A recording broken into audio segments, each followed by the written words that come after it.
Hello, my name is Aaron Boxer. I work at Collabora.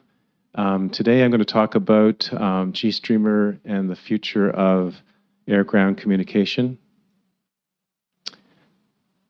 And yes, we'll talk about flying cars, what they promised us in the 50s. You can see this family is returning from a shopping trip with their dog. And you see on the ground that there's no cars in sight because everyone's, of course, using their flying cars to travel.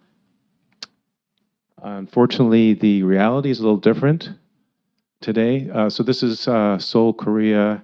They have 25 million people and very limited infrastructure for roads. So it's very difficult to transport people and goods in Seoul during rush hour.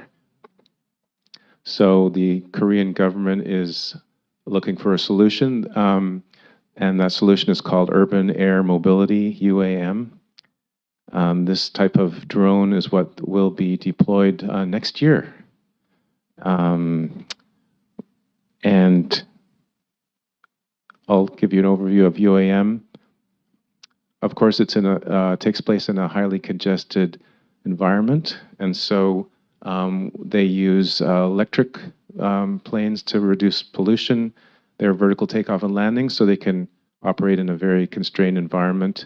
They may be automated, and so there's a need to reduce the load on the ground crew, cognitive load on the ground crew by automating some of the communication.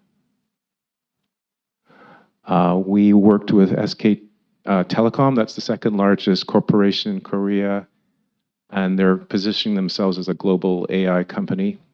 We built a prototype to automate the communication from these drones to the ground. And I'll give you an overview of the design. So, of course, we use GStreamer with their excellent WebRTC support. And the back end, there's 3 different servers. One is doing speech to text. One is doing the language model to process the text. And then there's a text to speech synthesizing the text, the response of the LLM back to the operator. And because we're using WebRTC, it makes it very easy to design these servers because you don't have to manage inter-server communication. Normally, you'd have a WebSocket, some custom WebSocket so that they can communicate amongst themselves. But now everything happens by WebRTC. So as the central communication node. So the first server, STT, will take audio and convert it into text and send the text back to the WebRTC room. And then the language model will be listening for that STT server.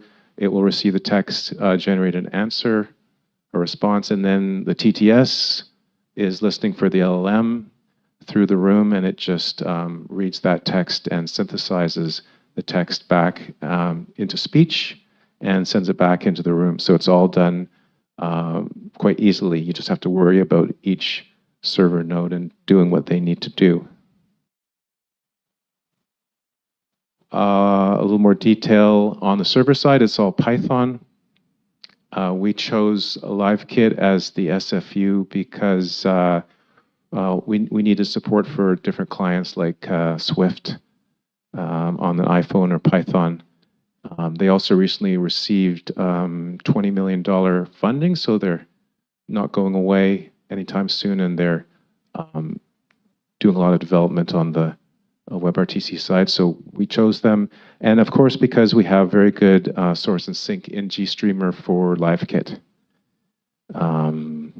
We use the AppSync app source to get the data buffers out and send them back in. At the time, we didn't have the newer elements in Python to handle this. If we had the Python analytics, it would have been simpler to design, but that's how we did it. For STT, we used OpenAI Whisper, which is an STT engine from OpenAI that released a couple of years ago when they were still open, and it's MIT licensed, pretty good. We use Faster Whisper because it's faster. And for text-to-speech, there's something called Koki, We chose a non-commercial license because you have to pay for the commercial license. Unfortunately, the company behind Koki has ceased to exist, so there's a little gray area there, but for the prototype, it was good. And I'll talk a little bit about how we tuned this. So to do the speech to text, you need to do segment analysis on the audio. You need to detect when the pauses happen and then determine which segments you want to transcribe. And we used voice activity detector called PySolero to do that. And because PySolero works in segments of 30 milliseconds, you have to decide how many of those chunks that you add up to actually be a pause in speech so that you can detect the segment. And that depends on how fast someone is talking. So that's a little tuning there that we did. The bigger tuning was what it turned, the issue was that in Korean, they often use English for certain technical terms. So normally a language model is just a single language, but in our case, we had to deal with two different languages. That's unusual. And we had some ideas about maybe running two speech-to-text engines and comparing the two, which have been kind of complicated because you have to timestamp each word and determine which word was in which language. In the end, it turned out there was a very simple solution.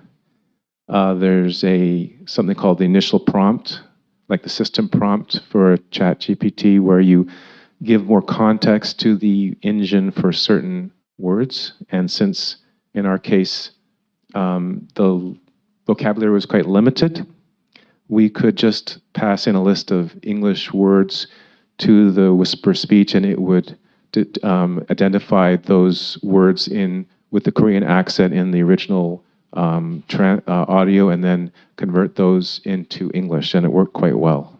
So that's how we solved that problem.